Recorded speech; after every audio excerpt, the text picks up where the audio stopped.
시청자 여러분 안녕하십니까? 폴리티코 정치연구소입니다. 이 시간에 여러분들과 얘기 나눌 것은 박영수 전 특검입니다. 박근혜 전 대통령에 대한 얘기로 우리가 박영수를 많이 떠오르게 됩니다. 그만큼 우리 머릿속에 강렬하게 남겨져 있는 이 사람이 제가 보기에는 대장동 50억 클럽의 다음 타자가 될 것으로 보입니다. 자, 우리은행 의장으로 있었을 때 얘기입니다. 그 의장직을 갖고 있으면서 그 권력을 갖고 있으면서 깨알 같은 흔적들을 곳곳에 심어놨다가 이번에 한 번에 뻥 하고 나오고 있는 중인 겁니다. 자, 우리가 궁금해했던 것 중에 하나가 박영수가 왜 갑자기 김만배한테 5억 원을 줘?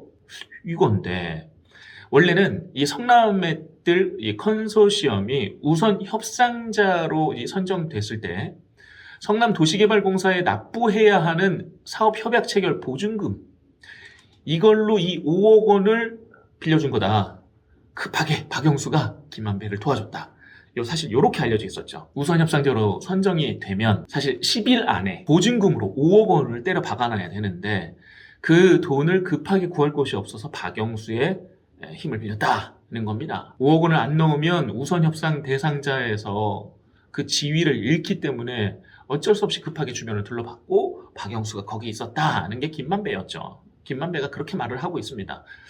자, 그런데 이게 수사를 하면 할수록 그거 아닌데 라는 의심들이 자꾸 커지는 겁니다. 자, 이 5억 원이 일종의 담보 50억을 받기면 담보 아니었을까? 라는 시작이 생겼습니다. 애초 김만배가 우리 은행을 끌어올 수 있도록 이 박영수의 입김이 작용했다. 뭐 이런 얘기들은 익히 알고 있을 겁니다. 김만배가 그래서 우리은행을 데려가고 김만배가 브로커로서 제대로 이제 그 역할을 하게 됐다. 뭐 그러면서 김만배가 대장동 일당의 이 새로운 멤버로서 역할을 하게 됐다. 뭐 이런 거였는데 뭐 실제로도 도움을 또 받았고 박영수의 도움을 받았고 김만배 입장에서 말이죠. 박영수한테 돈을 좀 줘야겠으니 눈에 보이는 박영수가 한 역할 중에서 눈에 보이는 게 좀 있었으면 좋겠다라고 생각을 했던 것 같습니다. 그래서 우선 협상자 보증금으로 써야 하는 이 5억 원을 일부러 박영수 계좌에서 김만배 쪽으로 넣을 수 있도록 한 거죠. 자, 그러면 그 박영수는 그 돈이 자기 돈이었는가? 여기서 다시 궁금증이 생기죠. 사업에 참여하는 토목업자 나 씨가 이 돈을 마련했다는 겁니다. 나 씨가 돈을 마련해서 박영수의 친척이자 이 대장동의 분양 대행업자 이모 씨한테 이 돈을 보낸 거야. 그리고 이모 씨가 다시 박영수한테 보내고 박영수가 그 돈을 김만배한테 그대로 토스한 겁니다. 자, 박영수 돈입니까? 관계자들을 소환 조사하고 진술을 받으면서 이런 사실관계가 딱 드러난 거죠. 인적 증거물이 생긴 겁니다. 진술에서 다 나온 건데 진술을 받다 보니까 이게 다가 아닌 거야. 원래는 박영수가 우리은행 이사회 의장으로 있을 때 돈을 더 끌어다 줄 요량이었던 것입니다. 원래는 우리은행을 이 성남의뜰 컨소시엄의 출자자로 참여시키려고 했다는 거죠. 아예 그냥 거기다 우리은행을 박아놓으려고 했는데 그게 우리은행 측 반대로 이제 캔슬, 불발이 됩니다. 그 대신에 PF 대출을 해주겠다. 요렇게 명분이 바뀐 거죠. 선회를 한 겁니다. 우리은행이 한 1,500억 정도를 빌려줄 수 있다. 그러니까 너네가 필요하면 갖다 써라. 라는 의향서까지 제출을 했습니다. 자, 요런 역할들. 처음에 출자자로 넣게 하다가 출자자가 안 됐어. 그럼 다른 거라도 참여할 수 있게. 그래, 1,500 빌려줄 수 있는 대출 우리가 이렇게 해줄게. 라고 김만배에게 박영수가 계속 제안을 했던지 아니면 김만배가 박영수에게 제안을 했던 건지 뭐 둘 중에 사실관계는 다시 따져봐야겠죠.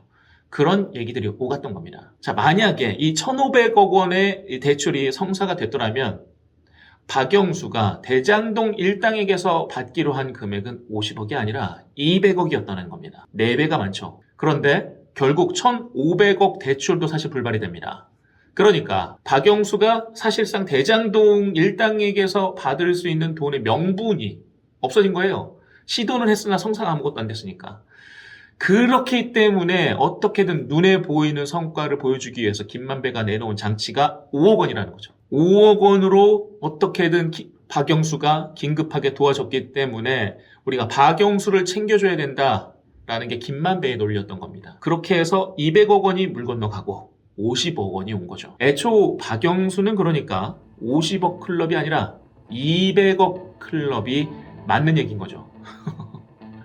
이게 죄다, 이 관계자 진술에서 나왔다, 이런 거 아니겠습니까? 검찰은 일단 이렇게 방향을 잡고 있고 관련 수사를 지금 이어가고 있죠.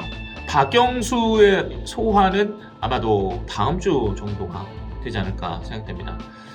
아마도 수사할 내용이 많으면 좀 더 늦어질 수는 있을 겁니다. 자, 55 클럽의 2번 타자 곧 타석에 들어선다. 오늘의 한 줄평입니다. 이 시간 여기까지입니다. 고맙습니다.